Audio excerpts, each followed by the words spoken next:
कि आपको कंपटीशन से लेकर के विज्ञान से लेकर के सभी चीजों का हम क्या कर रहे हैं, समायोजन कर रहे हैं। तो इस वीडियो मतलब हमारे चैनल को निरंतर देखें जिससे आपका क्या हो, ज्ञानवर्धन हुई हो। और साथ साथ में मैं कक्षा 10 विज्ञान से संबंधित सिलेबस को भी पढ़ा रहा हूं टुकड़ों टुकड़ों में कर करके।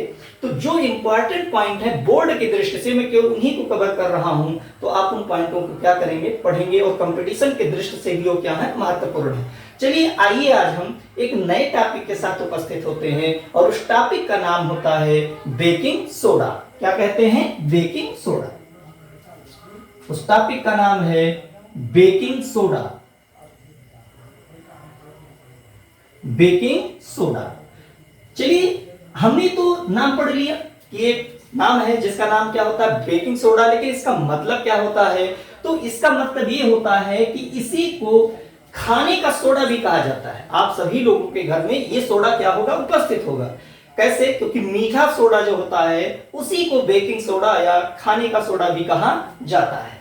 तो इसको हम लिख सकते हैं कि खाने का सोडा, मतलब इसको खाया जाता है। लेकिन घर में आप सभी लोग इसको किसके नाम से जानेंगे, मीठा सोडा। तो इसको भी लिख सकते हैं साथ में कि इसको क्या कहते हैं, मीठा सोडा कहते हैं, सोडा। चलिए हम आगे बढ़ते हैं।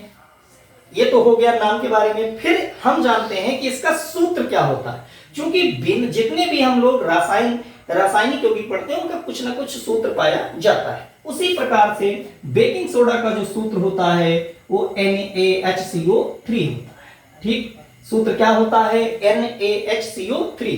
ठीक है, सूत्र भी हमें पता चल के आगे बढ़ते हैं। इसी क्रम में कहते हैं कि जो यौगिक है इसका कुछ ना कुछ रासायनिक क्या होगा, नाम होगा। तो हम इनके रासायनिक नामों में क्या करते हैं, चलते हैं। तो रासायनिक नाम क्या होंगे, पहला इनका रासायनिक नाम जो है बेकिंग सोडा का या NaHCO3 का सोडियम बाइकार्बोनेट कहा जाता है। क्या कहते हैं, sodium bicarbonate. Sodium bicarbonate, carbonate. दूसरा इनका जो रासायनिक नाम होता है उसी को सोडियम हाइड्रोजन कार्बोनेट भी कहा जाता है। क्योंकि आप देखिएगा ये नाम आपको समझने में थोड़ा आसानी इसलिए होगी क्योंकि यौगिक के अनुसार हम चलते हैं। तो हाइड्रोजन अगर बीच में लगा हो तो उसी को बाई भी कहा जाता है या उसको हाइड्रोजन भी हम कह सकते हैं। तो इनका नाम क्या होगा, लिखते हैं इन्हीं का नाम सोडियम, क्या होगा, sodium hydrogen carbonate. Hydrogen carbonate, sodium hydrogen carbonate. चलिए इनके रासायनिक नाम के बारे में हमने जानकारी प्राप्त कर ली। मैं छोटे क्लासों से एक चीज पढ़ता हूं लेकिन 8th में नहीं 9th में जब पहुंचता हूं तो मुझे अणुभार के बारे में क्या किया जाता है, बताया जाता है कि अणुभार कैसे निकाला जाता है।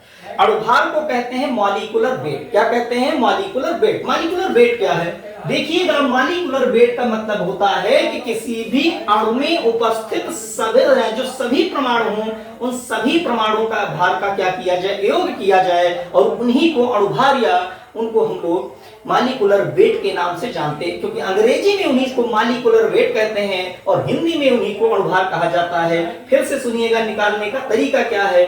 हम जानते हैं कि कोई यौगिक हो या फिर कोई अणु हो, वो सभी अणु या यौगिक परमाणु से मिलकर के क्या होते हैं, बने होते हैं। उन परमाणुओं का कुछ ना कुछ भार पाया जाता है। कहते हैं कि उनमें उपस्थित जो समस्त परमाणु हों उनके भारों का क्या कर लिया जाए, योग कर लिया जाए और योग के बाद में जो मुझे प्राप्त होगा उसी को अणुभार कहा जाएगा या मॉलिक्यूलर वेट कहा जाएगा। तो चलिए इस सूत्र के अनुसार हम देखते हैं कि सोडियम बाइकार्बोनेट का अणुभार क्या होता है। क्योंकि हम जानते हैं कि सोडियम का जो मतलब परमाणु भार है वो कितना है, 23 है। फिर हम आगे बढ़ते हैं, हाइड्रोजन पे आते हैं। क्योंकि मुझे पता है कि हाइड्रोजन परमाणु का भार कितना होता है, 1 होता है।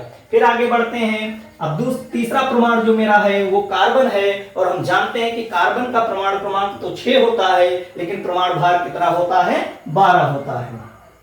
फिर हम आगे बढ़ते हैं, हम जानते हैं कि ऑक्सीजन का जो परमाणु क्रमांक है वो कितना है, 8 है लेकिन उनका परमाणु भार क्या है, 16 है। लेकिन अब एक बात और यहां पर है, चूंकि देख रहे हैं कि ऑक्सीजन परमाणुओं की संख्या 3 है और हम जानते हैं एक ऑक्सीजन परमाणु का क्या होता है, भार 16 होता है, तो इसीलिए मैं उनको लिख सकता हूं 16 गुणे 3। अब देखिएगा इनको कैलकुलेट हम करते हैं तो क्या होगा, इन्हीं को लिख सकते हैं 23 प्लस 01 प्लस 12 प्लस 16 तिया 48, मतलब इनको 48 लिख सकते हैं। फिर क्या करते हैं, इनको जोड़ते हैं। चलिए पीछे से हम जो पीछे के अंक होते हैं उन सभी को पीछे के अंकों से क्या करेंगे, जोड़ेंगे, और जो आगे के अंक होते हैं उनके सभी के आगे अंकों को क्या करेंगे, आपस में जोड़ेंगे। चलिए जोड़ते हैं, 8 2 10, 10 1 11, 11 और 3 कितना होता है, 14। हमें हासिल कितनी मिली है, 1 मिली है। फिर हम आगे बढ़ते हैं, 4 1 5, 5 2 7 और 1 8, मतलब नेट उसका जो अणुभार होता है वो कितना होता है, 84। मतलब अणुभार अगर हम देखें तो कितना मिला मुझे, 84 मिला। अणुभार कितना मिला, 84 मिला। देखिएगा हम जो जानते हैं कि जो मीठा सोडा है उसको थोड़ा उत्प्रेरक के रूप में भी हम अपने घर में क्या करते हैं, प्रयोग करते हैं। क्यों, हम एक चीज और जानकारी आपको इसी के साथ देना चाहते हैं कि मीठा सोडा, जैसे हम लोगों ने देखा होगा कि मटर जब हम कुकर प्रेशर में रखते हैं, प्रेशर कुकर में, और हम लोग कभी कभी देखें कभी यह मटर नहीं चुर रहा है, मतलब वो डैमेज नहीं हो रहा है, हमें डैमेज करना है उसको, मतलब बिल्कुल खत्म करना है, थोड़ा लुगदी की सामान करना है।